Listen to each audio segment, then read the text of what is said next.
Hello, I'm Tommy Daniels and welcome to Lighthouse. Today we're going to be talking about finance in relationships, and I've got some really lovely people to do that with me today. To my left I have Osita Onwuzulike. Adeyemi Onwuzulike. and to my right Tyler Eke. Ike.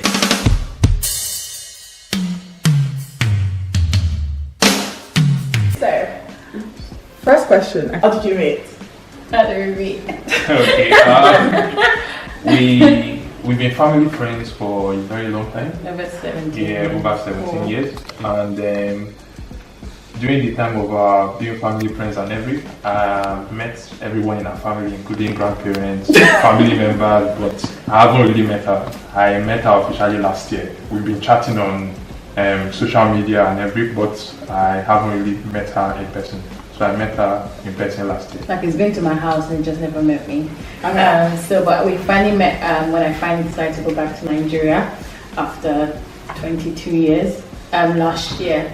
And we met at a friend's wedding, at a family friend's wedding. Yeah. And then from there on, I think just blossomed and now we're married. So wait, you said you met last year. Yeah. When exactly did you meet last year? November. 11th. Okay, and this is July and you're married? Yeah. Okay, we're gonna come back to that. Alright, Tyler and Ike, let's meet you. How did you guys meet? How did we meet? We met back in Nigeria about 11 years ago. We actually colleagues in a bank. We were working in the same branch of a bank.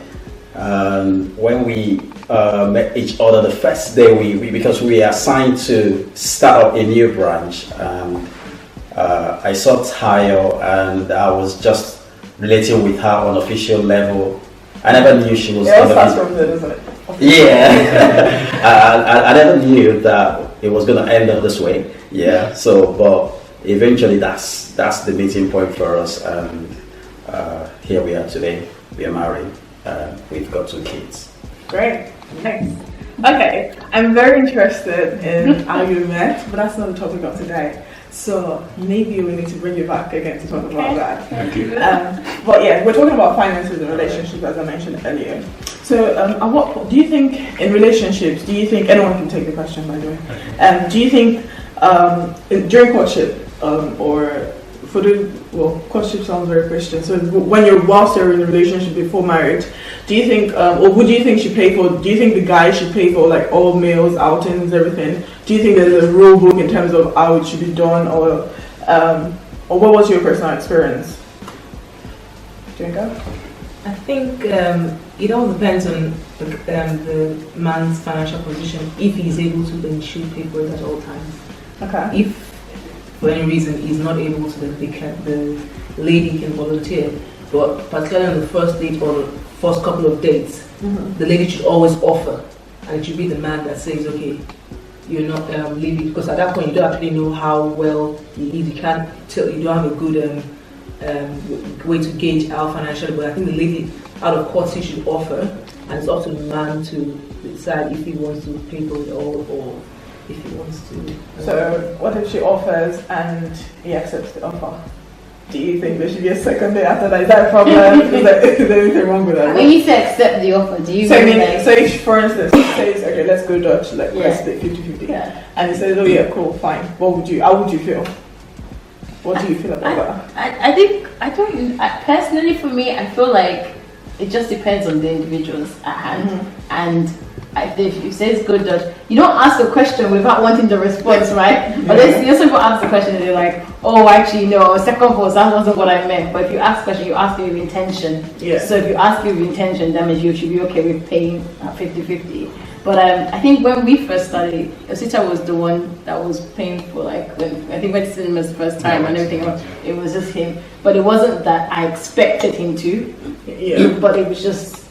Okay. But if he had, if you offered to pay and he accepted, would you feel any certain way about it, or would you just think it's fine? Like, would you think about it? Like, no, because I think at the time we were just meeting as people, where there was no pressure on anything. It was just us two. So I don't think it would. Okay, so let me change the question. What if the guy asked you out on a date? Does that change anything? Yes. if I offered and on the first date he accepted my offer, I think I'll have to think about. And I wouldn't take that in isolation. It'll have to be, there'll be other factors, probably who he is, and because during the day we would have gotten to know each other more. That wouldn't affect my decision or my next steps on its own. That alone cannot only inform my next steps, but that in addition to other factors could influence whether I decide to go ahead with another date. Okay. Yeah, on the first date, yes. But on the first date, yes, subsequently for us, we were not saying, okay, I'll pay this, I'll pay that. Anyone just paid that way. Went on that way. Okay, so first date, I'm guessing the general consensus is because first date as much as possible the guy should, but then after that, whoever. Yeah. Okay, great. Now, when we get into a relationship, so you're courting now, you're together, boyfriend, girlfriend, whatever terms you want to use. When do you think, first of all, do you think you should, both parties should come clean about their finances? I'll go with you, Satan, first. Do you think both parties should come clean about their finances in terms of what they have, what they earn, what they owe, literally everything when it comes before marriage? Yeah, before marriage, that's when the admin intentions known. Yeah. But if intentions are not known, I mean, they're just boyfriend, girlfriend. Boyfriend, girlfriend. But when intentions are known, or they are going to get married, or that's. So you mean more like after like they're engaged? When they're engaged, or when they're into a relationship properly. Okay. Then those. Well, a relationship that's for marriage. For marriage, just yes. dating for casual dating. No, for marriage. Okay. When they have made the intentions known that, okay, I'm getting married to you, I'm going to spend the rest of my life with you, then those things, the finances and other planning and other aspects, family can stop coming. Do you share the same sentiment? Yeah, I agree absolutely with you. The moment the man and the woman agree they are going to spend the rest of their lives together, it's advisable that they complain about their finances. Because finance is one of the key things that can actually rock a marriage. There are other things, there are other very sensitive factors that could rock a marriage, but we are on finance today, so I will just focus on finance. So it's one of the key things that could rock a marriage. So it's very important that both parties come clean on their statuses before they walk down the aisle. It's very sensitive. We have a lot of guys out there that don't like their spouses knowing what their financial or strength is like, because for them it's an ego thing. But it's very important because it helps in planning your marriage, and definitely if you're going to make any plans, you need information.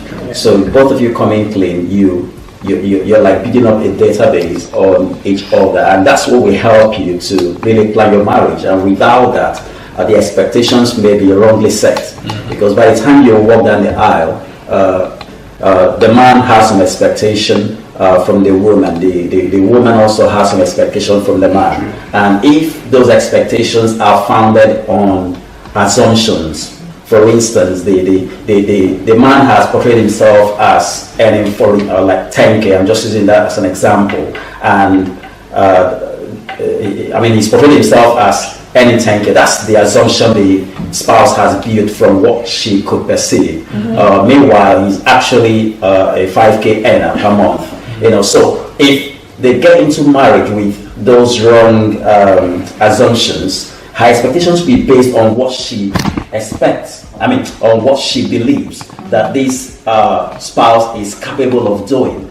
And if she comes forward pressing for anything based on her expectation of what she has valued you at, then there'll be trouble, there'll be problems, because you are not what she thinks you are. So it's better to get it sorted before walking down the aisle. Okay. Let me paint a scenario. I'm the man, for instance. I've said, okay, I don't want to. Maybe we just happen not to share up until the point we're about to get married. So we get married in 2 months' time, and then we have this conversation about finance. And bear in mind, I'm the man, and I'm saying, okay, I earn this much, blah blah. Say, okay, as an example, I earn 40K a year. However, I also owe. I got into I had a business, say 2 years back. and I got going into like some financial trouble with that, and then right now I owe say £500,000. I really have no way of paying it back. I don't have any plans of paying it back. As the lady, I'm gonna the question is for Tayo and Ife. As a lady, do you think that's something that maybe should it cause concern for the should it affect their marriage plans? Should it cause some sort of concern for the lady, or do you think it's okay? I mean, it's still said it before marriage. Is that okay? Should he have said it earlier, or was it ideal? Like, yeah. What do you think? Given the figures you just said, you should have said it earlier. It would have a big bearing in the future for a good number of years. So she needs to be aware of how that will impact her. It's still good that it's coming out with it before. I mean, it definitely needs to come out with that kind of thing before. But I think, given the figures, you're earning 40,000, you're owing 500,000. You're going to spend years paying that off, except you get a windfall or there's a change in direction. So that is one thing. I think once you actually have the intention of getting married, look for a good avenue. I know it's going to be difficult. You need to look for a very, very good avenue to share that with the right person in question. I totally agree. Okay, I think we were talking very theoretical. Now let's get it down to you both. At what point did you guys share your financial health? Yeah, like everything. At what point did you come there in terms of finances? So we had a relatively short courtship. Yeah. So but I think we started talking about it most when we started talking about wedding plans, and that was around December, January. Yeah. So when we met in November, we Well, so I think it was even on my second trip that year to Nigeria in December, where I think we were in a taxi home, and then we were talking about when I come back, we would then talk more about finances, because we knew that there was clearly something that I wouldn't have gone back to Nigeria again if this wasn't for future purposes. But I think I said what I said we were like, whatever we have is ours to share. So it's like, so we knew that there was a conversation to be had when we come back. But before that, we knew that before I come back, we're still going to talk about it. And it just so happened that it was in December, January, we started talking about wedding planning. Then we were just like, where are we at? Because you really have to talk about it, because how are you going to plan your wedding realistically? I think that's where, because I think people always think about finances as an uncomfortable conversation, and it is, because you're really exposing yourself. But the key to the thing is having good communication and knowing how to communicate your situation and being open with each other. When you say communicate, it's like butter it up. Like, but everything is bad. How bad? To add to that, from the beginning of our relationship and everything, communication to us was very key. Yeah. We spoke to each other, or like everything we do, we need to communicate with each other. Because if there's no communication, then there is a gap. Yeah. And communication involves talking about finances. And we also did this principle down that there shouldn't be secrets between us. Okay. So anything we had to say, we're open about it, and we related to ourselves openly. Okay, that's good. How about you? At what point did you share? First of all, before marriage? Yes, we did. I think it was during courtship. I can't remember at what point right now, but because we worked in the same industry, we had an idea of what we're earning. Okay. But we still needed to discuss, okay, what are your commitments to family? Are you financially responsible for anybody? So we both knew where we were, how much savings we had. And I remember when we were going to get after we got engaged and we were going to get married. And my husband wanted us to get married much later, because where he's from, the men normally financially bear all the costs of the wedding. And I said, if that's the only reason why we have to postpone the wedding, I'm happy to share the expense. I was earning well as well, and then that means we could have the wedding when we wanted it, not because when you could financially put the wedding on its own. So we had a good idea of where we were financially. Yeah, that's correct. We thought it wise to discuss that during courtship, because we were opportune to attend some intending couple seminars, premarital classes, that helped us, understand a bit more about the importance of some of these matters that need to be discussed before walking down the aisle, before marriage, which includes finance. And we really tapped into that. We made it bare, like she said. We knew, we had pretty much idea what each other was earning, so it was helpful. But there are some other commitments that Taya may not know I have, you know, and there may be some commitments as well that she may have, I may not know she has. So we made it open because there was no point hiding it. If we hid it from each other, it's going to come to bear after marriage, and then some of these, when it starts unfolding, it's not going to help the marriage. That's the truth, because whatever you're hiding, one day it will come to light. So there was no point hiding. It's better to, you know, just be transparent from the onset. I think I would say, as long the moment you are sure you want to spend the rest of your life with your partner, there is no point hiding it. Yeah. There is no point hiding it. I think it does more good than bad. Yeah, so I agree, because I think you made a point around expectation within family as well. I think one thing you talked about in December was about, like, because he's the oldest, so automatically I know that there's a role that he plays in his family, and whether that's finances or whatever it is, that will also have an impact on us. And I think even in the counseling that I got, I was also told that, you know, especially when you marry the oldest, they do support their family. And I'm the same. I'm not the oldest, but I also support my family. So it's like understanding where each other stands, I think, is really important. I think you mentioned something, you said automatically you knew because it was the oldest, but I'm guessing that obviously has to do with your culture. But then obviously, I think, you know, I mean, you could have maybe just assumed that, you know, is supporting his family in some way, and he also assumes that you do that. So, and then you both no talk about it, and he gets married and is like, no, like, well, why would you? So, as you mentioned before, I think yes, communication is definitely key. I mean, you can just assume some things, though, maybe because this is known, that's how it's always going to be. Well, thank you so much. Thank you so much for all you shared. Before I let you go, I'd like to get, like, what is the one advice you give couples before marriage regarding in relation to finances? Is there something that you think, you know, this is quite important, or this helped us, or this is something we would have done? I just think communication is key. Like, I think one of my older brothers in church, when he sat me down, when I told him about getting married, he was just like, just ask every question.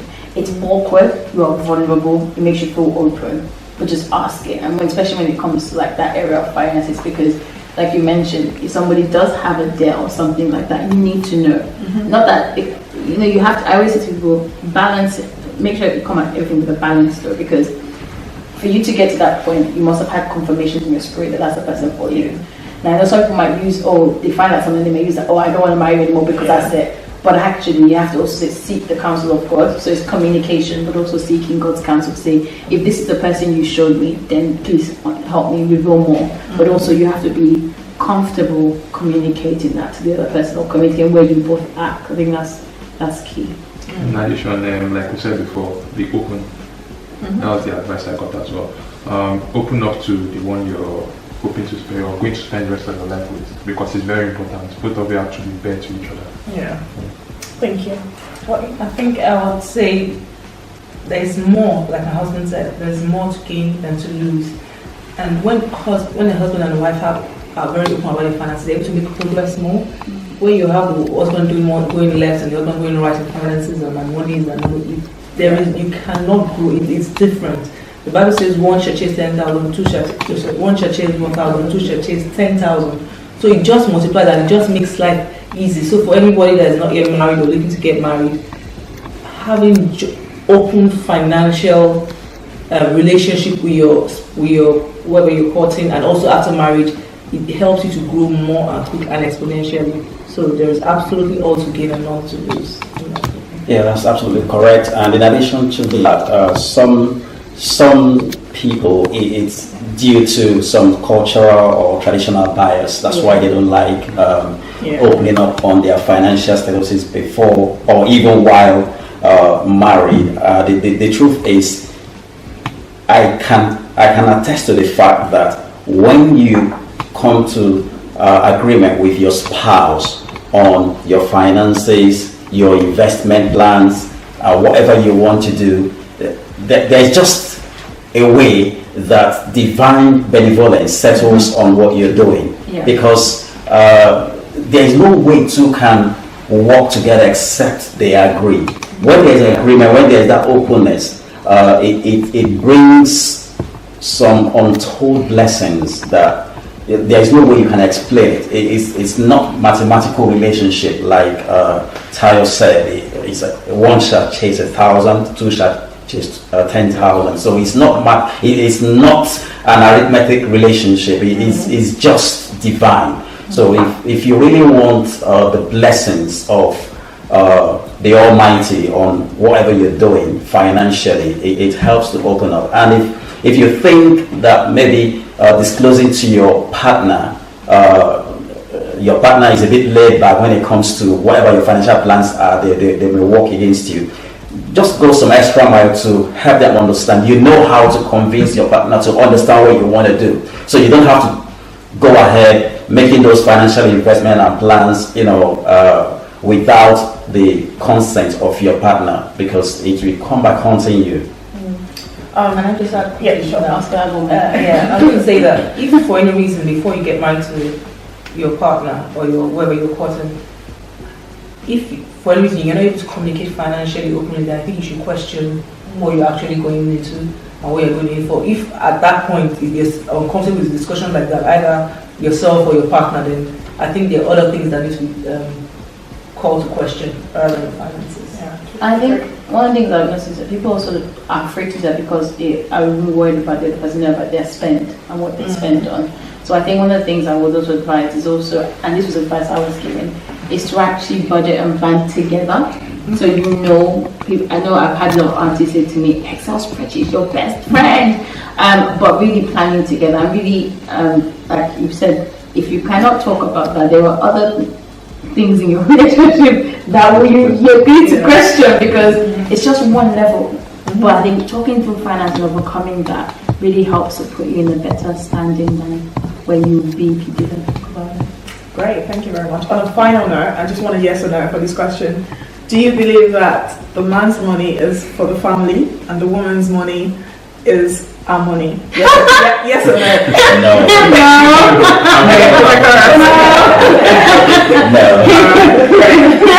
On that note, we're going to close. Thank you so much for watching. If you have any more questions or anything that you're questioning about what they've said, or any comments or anything you would like to know more of, or if you'd like to see any of them back again, whatever it is you want, please leave a comment in the comment section below, and please make sure you share this with a friend. I'm sure there's someone that this can bless. Thank you so much for watching. Bye!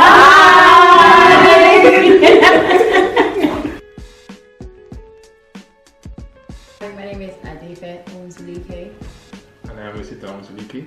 So I think for us today, talking through finances in relationships is so important because over the course of your marriage, you're going to have different financial situations. And if you don't start setting the foundation at the beginning, it'll make it more difficult as you progress through and have different issues that you have to face as well. I think joining Tommy today and talking about this topic, we think is so important, and we're so happy that we're able to kind of share some nuggets of the little things that we've kind of experienced in our short time of being married together for now since April, so just about 3 months. 3-4 months. So, but every day is a learning experience. We're Tayo and Ike AK. We've been married for 11 years, and we're here with Tommy discussing finance and relationships. And we think it is so important because we think it's helped us as a couple, and it's helped us to grow quickly because we're so open. There's nothing that is mine that is not his, or neither is anything his that is not mine. Absolutely. So, finance relationship is very good to be open and do everything together with each other's consent.